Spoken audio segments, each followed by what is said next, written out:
I love it. Well, hello, Gabe, and welcome to the Moms Overcoming Overwhelm podcast. I am so thrilled to talk to you today. Well, I'm excited to be here too, Emily. Thanks for having me. Yeah, we were in a summit together, and sometimes when you do that, you're kind of like, I wonder who these awesome, amazing people are. And then you find out about them, and wait, you have a podcast? I have a podcast. We should totally hang out because that's, how we talk as podcasters. Absolutely. So I'm just really thrilled to talk because I will be honest with you, I avoid goal setting. Ooh, I just avoid it like the plague. I think it's because I'm a perfectionist. And so I don't want to set myself up for failure by making a goal and then not reaching it and then berating myself because I didn't reach it. So that's a little bit of my therapy coming through that maybe we can talk through a little bit later. But before we do that, can you please introduce yourself and tell everyone about you and your family and how you serve moms? And also, when you're not doing all of those things, what you like to do for fun. Yeah, absolutely. So many places I could go here, but so I've been a success coach and entrepreneur, podcaster, author since about 2019, and I essentially help other entrepreneurs, primarily women, personalize a game plan that works for their season, their capacity, so that they can go after their goals in a no hustle kind of way and incorporate them into their lifestyle instead of making them their life. And it sounds like that's something that we should talk about a little Yeah. bit here, because as you were saying, I don't know, I'm afraid to kind of plan goals and things like that, because of that, the big burliness of them and not knowing if you will be able to accomplish them or fit them in and all the things. I am in a full season. I feel like as moms, we're always in full seasons, Mm. but I have three boys. One's elementary, one's actually now two are high school. One is going to be graduating this year. We just found out he's going to be a Husker for gymnastics, which is super exciting. We are in the midst of recruiting season. And so all the things, he's been doing college classes, and I'm actually graduating him early in December. But we live in Colorado in the beautiful mountains. So my favorite thing outside of running is hiking. I just love being in nature. I love the scenery. You never get sick of it. I'm telling you, you just don't. And so as a family, my husband and I, we love to play board games with our kids. We even love to play tennis, I think, because none of us are good at it. So we all, we're very competitive families. So it's probably a good outlet for us to kind of humble us and everything. So yeah, so that's just a little bit about me and who I serve. Oh, wonderful. And yeah, similar boy mom here, but just two boys. And yeah, often think they're playing in the basement and come down and find they have their shirts off and they're wrestling. So that's just life.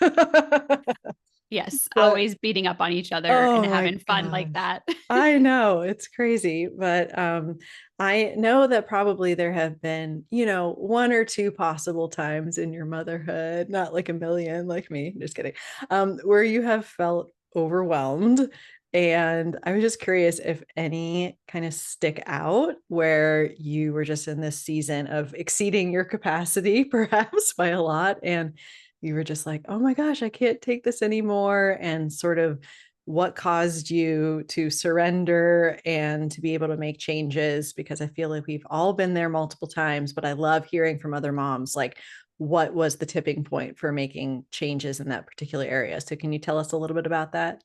Oh my goodness, I could have so many stories. I know you talk to overwhelmed moms, and I feel like I'm always overwhelmed in some way. I just know how to control it. Like I have tools and tricks to keep myself afloat, right? And I was kind of thinking about this, what stories I have.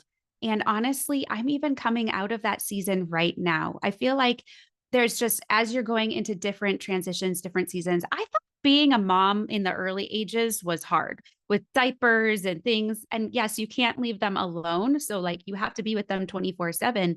But I feel like it gets harder as they get older because there's so many more activities, or they're driving themselves, or there's just so much that goes into it. And you're trying to train them to be adult and leave the home and be responsible and take ownership, and at the same time not wanting to give up that ownership, that responsibility, right? Because as moms, we just have that nurturing effect. And so I was thinking, well, this last season was really, really hard for me. I had way too much on my plate for work, some different life things that happened that kind of overwhelmed me in the season. And honestly, that was one time where I was like, I think I need to surrender. I need to give up that white flag. I think the biggest thing for me, because I will say yes, I used to be a yes person. I used to say yes to a lot of things. And so there was a point in my time as a mom where I was working full time in restaurant management. I was working overnight at a fitness center. I was the MOPS president, so Mothers of Preschoolers president. So volunteering there, I was directing our homeschool community, and I was the support representative for 11 other communities and 25 directors. So I know what busy's like. And at the same time, I think I was a run coach. So I was just doing a lot of things. Okay. On top of that, I still ran every day or pretty much every day. So I still kept my fitness going. And so some things for me, but I was not a good mom or wife or anything because I would give and give and give to everything else. And then I was so burnt out and fried that there was nothing left of me for my family.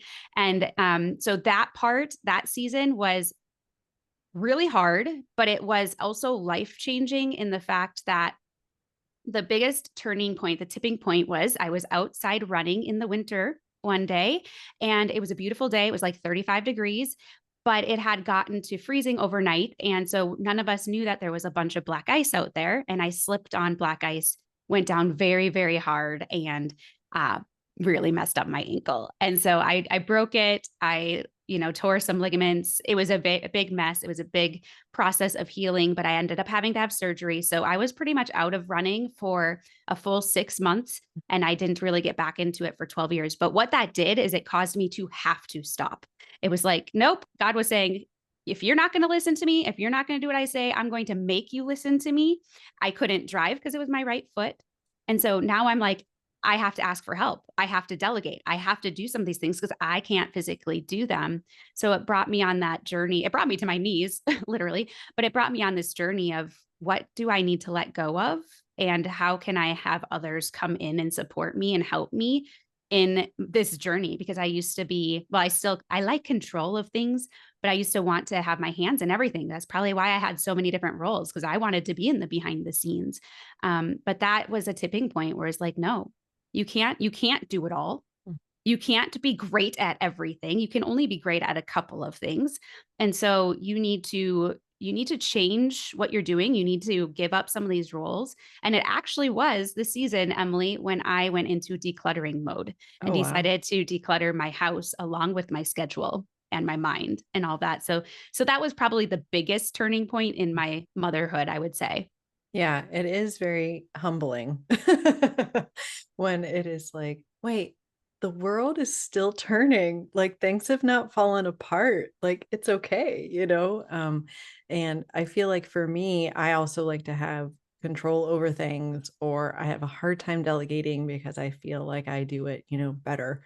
Mhm. And that has been super humbling in different seasons where I just couldn't anymore, and you have to ask for help, and then you're like, "Oh, well, that actually was okay. That didn't go so badly," and, I think that is really hard for us to learn as moms, and I've been trying to figure out, when it comes to this idea, like, maybe people are in a situation like myself where you dreamed of being a mom for years and years, and then it's like you finally become a mom and you're like, oh, I've arrived, like this is the thing that I dreamed of and I wanted. And just the sacrifice is beautiful and it's part of it, but then we might feel like we're taking those dreams and hopes and things that belong to just us, and we just are kind of putting them aside. Like we put them like literally up on the shelf, and then the years go by and we have newborns and babies and toddlers and all of the things, and it's just the dream is like collecting all the dust on the shelf, and we're too tired to dust it off because we're trying to keep everyone else alive, including ourselves. But there comes like a point where maybe we have more capacity and we're like, okay, well, maybe I could start dreaming again. Maybe I could start kind of reaching for those goals, but we still have all of the urgent stuff and we still have all of the things that are vying for our time and attention and the kids' activities and all of these things. So I would love if you could walk us through like practically what it looks like at different seasons for us, depending on our capacity. If we feel like we've had those dreams on the shelf for so long, how do we start taking those steps to reconnect with them to be able to actually like reach a goal that's attainable for us within the certain season and capacity that we're in? Because like I said, I think that's part of my problem is that I can always find the urgent stuff to do, and the urgent is hijacking the important like all the time. Mhm. And I'm having a super hard time with that. So I know I'm not the only one. So can you walk us through what that might look like for us as overwhelmed moms? Yeah, you are definitely not alone in that. It's kind of funny because you're talking about the dream of motherhood. And I will be honest with you, I didn't have the dream of motherhood. So I had planned on being very independent on my own, didn't plan on getting married young. I ended up getting married right out of high school, or not high school. That would be right out of college. That would have been really young. Holy cow. Right out of college. And I had been told I couldn't have kids. So I didn't have expectations of having kids. I thought, oh, maybe we'll adopt at some point. I would like to, but it just wasn't a huge dream of mine. And I found out I was pregnant a year after we got married. And then I was told it wouldn't be full term and all the things, but he ended up being a healthy, full term, like 39-week baby boy. And so what do doctors know, right? But it kind of put me on this new path, this new journey that I didn't expect. And I just kind of right away, it was that mindset of, oh, now I'm a mom. Now I need to go put my dreams on the shelf. I can't do what I wanted to do. I wanted to do broadcast journalism. So we were going to have to go to a podunk, not country, a podunk city to start. And but that's not what we wanted to do when we had a family. And so I just was like, well, I guess I can't do that anymore. I guess I'm going to have to find a new path. And then I thought, well, I need to not have things for myself because I need to be all in with my boys. And, as our family grew, there was just more responsibility.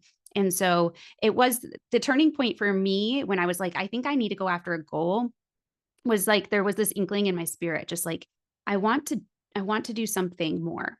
Like I think now being a mom is my greatest mission field. Like that is my biggest, I just love it. I love it so much. I'm so thankful that I'm blessed to be a mom. And that wasn't like my plan in life, right? God doesn't always give us what we plan, right? He plans our stuff.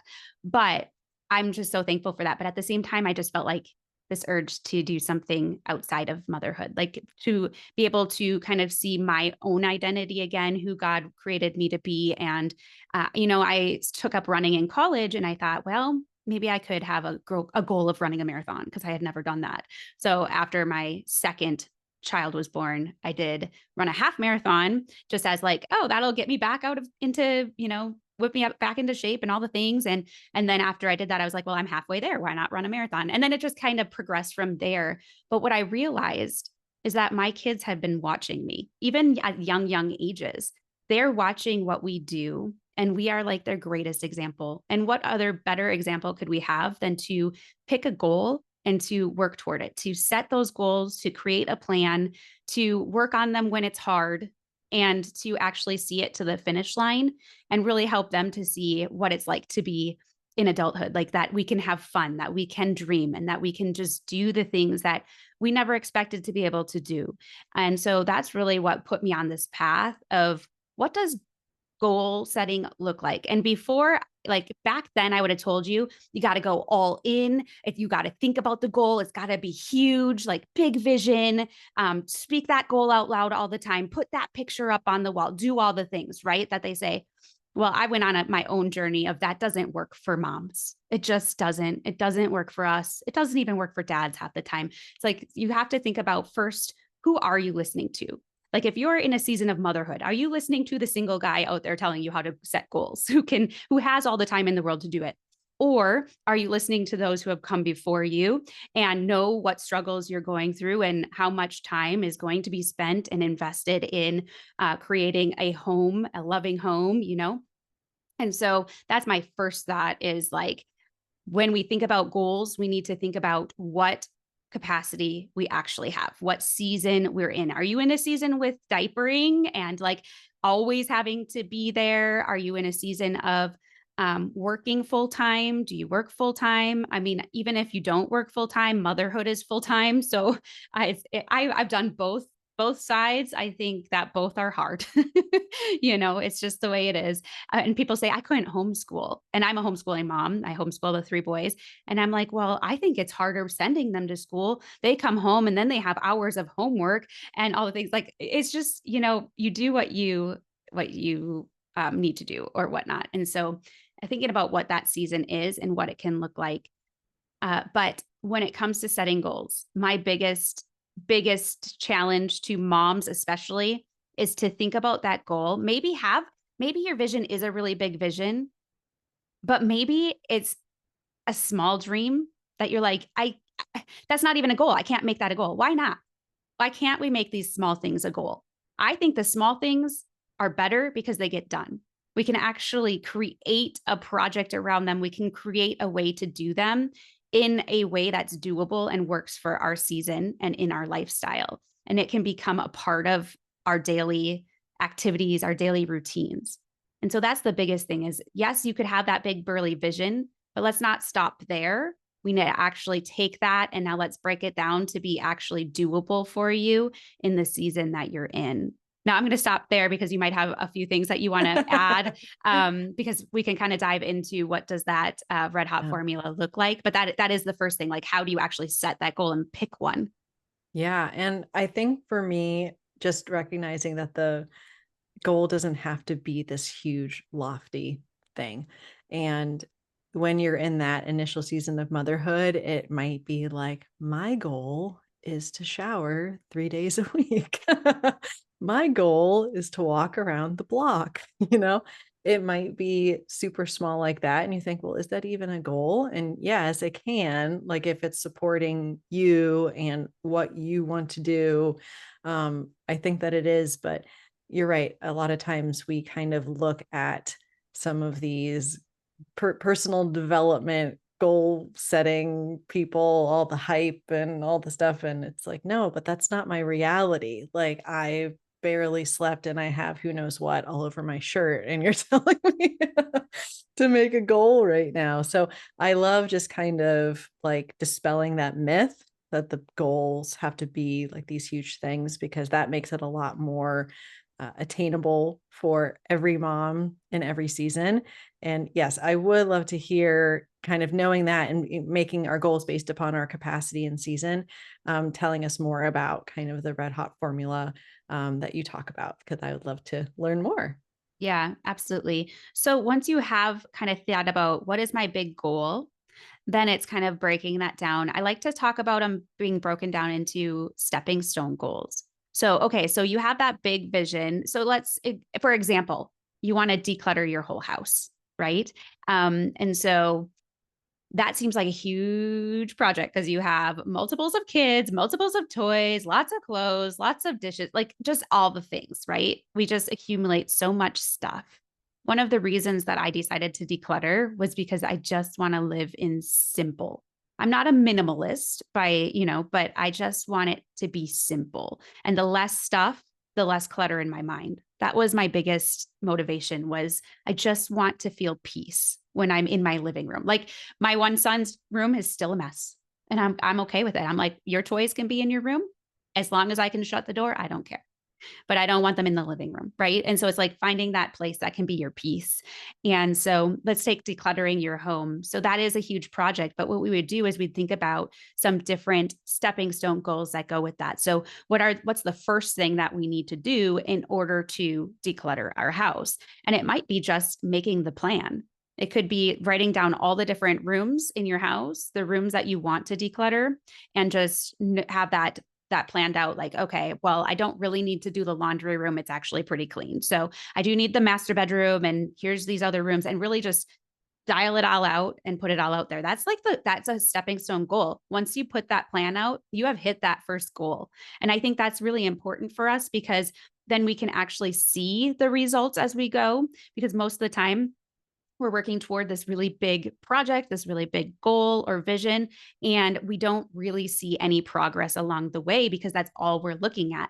When we break it up into these smaller chunks, we can say, check, that's done. One stepping stone goal, have that little celebration, because I think celebrations are really, really important for us to keep going.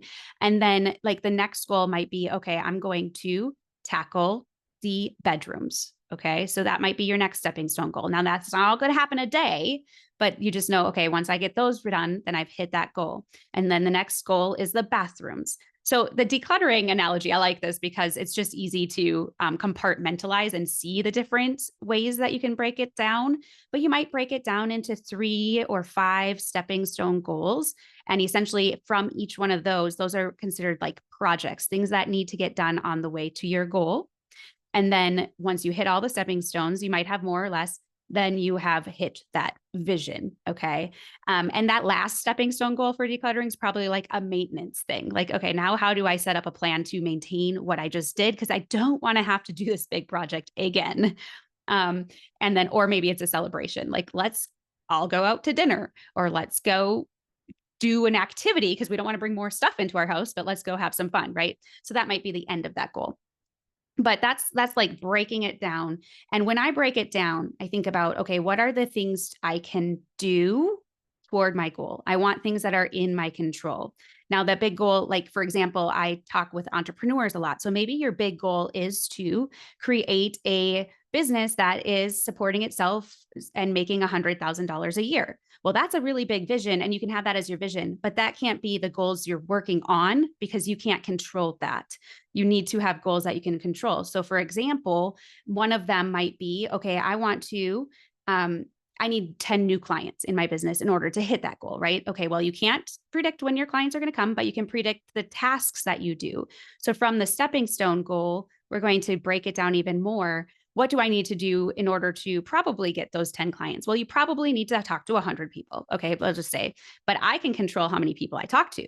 But 100 people sounds really, really overwhelming. So let's break it down even further and let's make it 100 people. Maybe that's in 3 months that I want to talk to them. That's only 30-ish people a month. And if you break that down even further, that's like 6 people a week. Okay, now that's like one person a day. Okay, I can do that. And that's a task that I can put on my calendar, and I can meet that realistically in my season. But breaking it down as far as you can like that makes that goal feel so much more doable and actually more fun because it'll take that overwhelm and that stress out of it. And the other big thing is the hustle. Like, hustle culture is big. I mean, I think, Emily, you probably know too, and you've probably seen this, the badge of honor for being a hot mess mom. And I know I feel that. I'm like, oh, look at all the things I can do. And look at, oh man, I had to do this today and I had to do that. And I have this on my plate. And I have all these projects at work. And then people are like, how do you get it all done? And you feel like, ooh, all right, a little confidence boost because people think I'm super woman. Well, here's what happens when we do that. We just burn out. And I'm a testimony to that. I have burnt out many times because of that. And I don't want that accolade. I don't want that badge of honor. But if we eliminate that hustle culture and we move to those smaller stepping stone pieces and we really break it down into the habits and tasks that we can do each day, then it just becomes a piece of our lifestyle. It becomes a habit or a routine or whatever you want to call it. And the cool thing is, our kids are watching us and they're seeing us do that. And they're seeing what it takes to win, but also seeing that it doesn't have to take over. Yeah, I feel like we have kind of the dichotomy of like the hustle, kind of perfection, do it all mom. And then you have kind of like the anti of that is like the hot mess mom, like you said, like the messy bun, dry shampoo, what like, but it doesn't have to be like the extreme, one or the other. But I feel like that kind of aligns with our all or nothing culture. It's like, well, you're either this or you're this. And it's like, no, I can just be someone that is trying to live within my capacity and season and show my kids an example of what it's like to do that and care for myself and care for my family well. So I totally agree. Total anti hustle culture here too. But another thing you said that really made my checklist loving brain light up is when you were saying that making the plan is like checking off one of your goals. I was like, oh, I like that. Because a lot of times for me, it stays in the overwhelm of the like big, scary, don't know how to approach it thing. And with my perfectionist tendencies, I'm like, I have to do it perfectly or not at all. Like, so I'm not going to start the thing that I have to do perfectly because it's going to take too much time. So I'm going to focus on these urgent things instead. But just knowing that the plan itself is reaching a goal is like, oh, I like that. And then having the goals be the thing in your control. And then the vision is more of like the outcome that you can't necessarily control. That is really helpful to me because I feel like sometimes there is so much out of our control.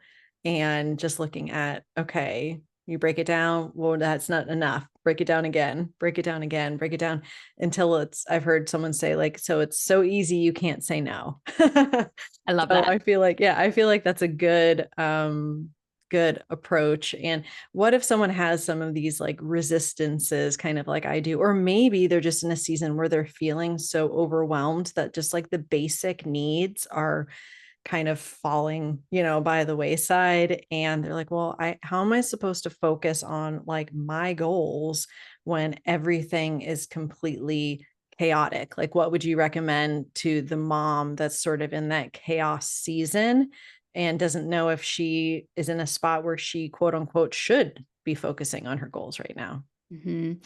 That's such a good question because we've all been there. We know that mom. We know who that is because we've been that mom. And we're like, how would we be able to add one more thing? Because a lot of times we think, well, having a goal is adding something into my life where we can just uh, shift our mindset to say, no, my goal can be a part of what I'm doing already. So let's say we're in that chaotic season and it might be chaos because we just have so many different places we need to be, or it might be chaos because we have 5 kids under 3, or, whatever it is. Like my house is always messy. My house is this, or I can't breathe enough to be able to do something for myself. Now, I know that as a mom, I'm my best self when I take care of myself. And so in that hustle season, in that season of chaos, I would say the goal doesn't have to be starting a business. The goal doesn't have to be running a marathon. The goal doesn't have to be these like outside things. The goal can be something that helps you move from chaos to peace.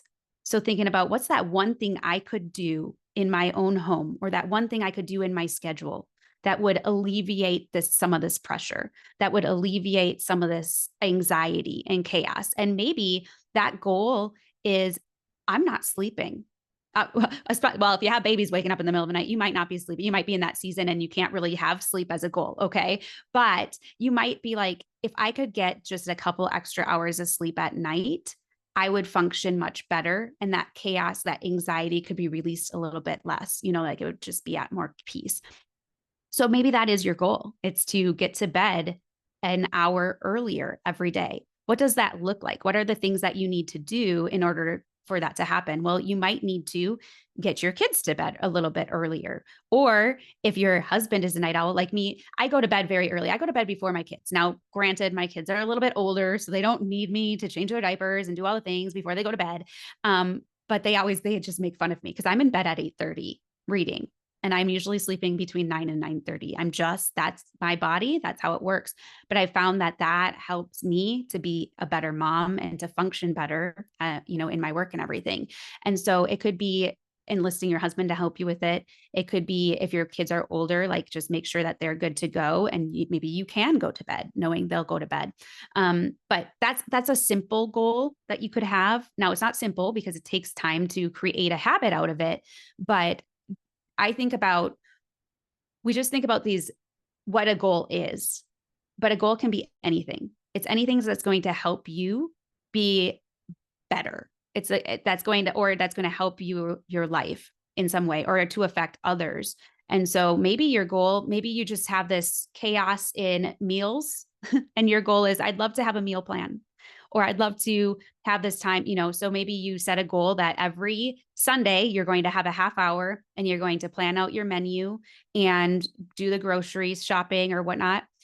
Whatever it is, like I would think about what is the thing that's holding you back the most? Like, what is that thing that is just a thorn in your side that if that could be solved, then you would have more time or more peace or whatever it is. And then make that your goal. And maybe it's also like, I'm going to have a goal of walking 10 minutes a day by myself so that I can get out there. I can have that exercise because it's really important for us to take care of ourselves, but that will give you time as well. Anyone can find 10 minutes. So I'm just going to challenge it a little bit to say, what are the things that you most need right now? And let's create a goal out of that, you know? I really like that. I read a book a while ago called The One Thing, and it's that Mm, concept. Like, what is the one thing that would kind of alleviate the other things, essentially? And that kind of goes to the concept of like reverse engineering, like you were kind of talking about. So, okay, if I know I need more sleep, what does that look like in order to get me to bed on time? And then sometimes, as I've heard, some people say that's maybe starting even at your dinner routine, like kind of when you're starting dinner, because then you sort of have the domino effect of the evening, depending on how independent your kids are. But just recognizing, like, okay, well, if that's the goal, how do I kind of work backwards and see some of the things that need to shift? And like you said, making that the goal, because then it's going to alleviate sort of that pressure in that area. And I feel like a lot of our headaches about the chaos of mom life could probably be solved by doing some more of that thoughtful, like you said, just like reflection and planning. And that it doesn't have to be super time consuming, like it can be something small. So I love the permission to just be like, a goal can be anything if it's moving you toward that greater vision. Is there anything else like goal setting wise that you want to share before we wrap up today? yeah, I think the other big thing that I'd like to leave you all with is just going back to your motivation for the goal. Like, what is the real why for it? What's it going to do for you? What's it either going to change in your life if you have it happen, or what's not going to change in your life if you don't have it happen? So, do you just want to stay in that chaos, right? Or am I hurting enough? Like the dog on the bench, like the dog on the porch where he's sitting on a nail. Have you heard that analogy? The dog's sitting on a nail and he's wailing, and he's just like, "Ah," and you're like, what's wrong with the dog? Well, he doesn't get off. It doesn't hurt enough for him to just get up. If he got up, it would alleviate the pain, right? And so it's like we need to have that why that's deep rooted in us for us to actually do the thing, because there's enough going on in our life for us to add that extra thing, right? But also to give ourselves that permission to do something smaller and to start there, because you can always add to your vision later. You can always add to your goals or change your goals, and they do change. Because when I took my goals or my dreams off the shelf, when I decided in motherhood I did want to do something for myself, they were completely different, and that's okay. Like our dreams can change. We are always changing. And so having that why, and then also celebrating those small wins. So let's say your goal is to I had a goal of reading a fiction book. I missed fiction. I used to just read personal development. I'm like, why? Why am I not reading fiction anymore? It's so fun. So now I read every night. It might be a page, it might be a paragraph, it might be a chapter or two. Depends on how tired I am. But I had that goal, and now it's become like a fun thing. Every night I'm so excited to go to bed because I get to read my book for a tiny bit. But so my goal was to just do that every night. So when I was consistent for the week and I read, whether it was like, again, it didn't have to be much, it could be a paragraph, but I did it, then I celebrated that. And I think celebrating those small wins is really, really important for us to keep going. It was funny though, Emily, in my quiet time yesterday, I'm reading in Ecclesiastes, which is like the depressing book, right? But the one chapter, I think it was Ecclesiastes 7:8, or it could be 8:7. I don't really do well with numbers, but it literally was finishing is better than starting. And so if we have a smaller goal, it's a lot easier to finish. And so I think that's my encouragement is anything that you've started, make sure that it's something that you should do, want to do. There's a big why behind it. But if you're going to start it, then let's finish it and let's make it doable so that you can. That's just like what I do with my kids in sports. It's Well, you started the season. I don't care if you like it or not, you're finishing the season. Then you can quit if you want to, right? But I think that's how we should look at goals too. That is so incredibly helpful. And I've heard of I guess it's Mel Robbins, like the high five habit, which is like literally like high fiving yourself in the mirror, which you might think like, that's weird. Like, why would I do that? But the same chemicals that are like, if I were high fiving you, like, hey, Gabe, good job. You just finished the marathon. Way to go. But it's the same kind of thing because our brain equates the high five with like support and good job and did great. And so then your brain's like, wow, I like that. And just being able to take like 1 minute to do something maybe cheesy and go to your mirror and just like high five yourself, but it's just I love the permission just that we can have it be small, we can celebrate the small things, we can also have goals be the things that we can control, so that makes it also, if it's small and something that you can control, you're more likely to do it. So this has been incredibly helpful for me and I'm sure our listeners. And could you please tell everyone the best way to connect with you or any sort of resources that you want to share? That would be great.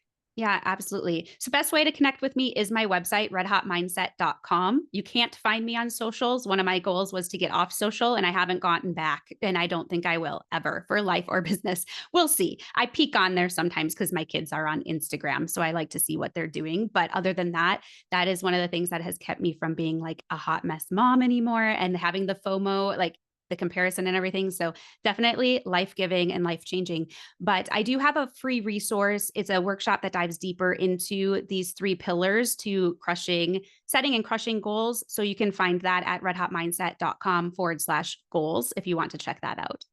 Awesome. I will link to that in the show notes. So thank you so much, Gabe, for coming on the show. It's been such a pleasure talking with you. Yeah. Thanks for having me, Emily.